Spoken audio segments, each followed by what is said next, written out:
Во 2002 Давид Јанес видел снимка на која што силен ветер го руши мостот Такома Нероуз во САД. Впечатлив потсетник за моќта на вибрациите кога ветрот минува крај висок и тенок објект.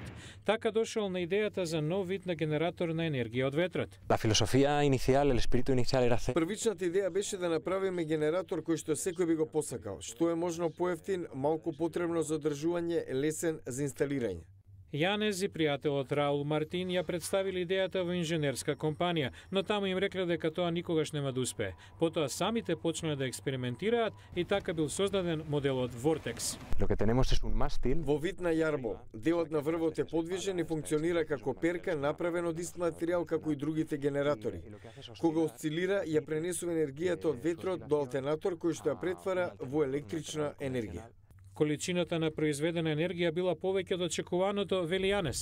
Се изненадивме кога видовме дека ваков јарбол, висок само 6 метри, па и помалите дадоа добар резултат.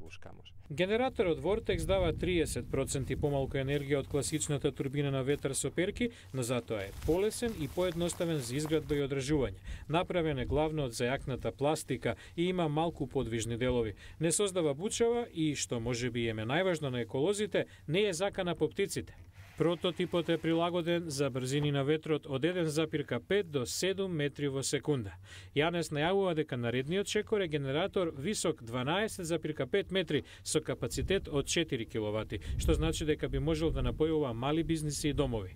Комерцијалната верзија на Vortex треба да се појави на пазарот до 2017.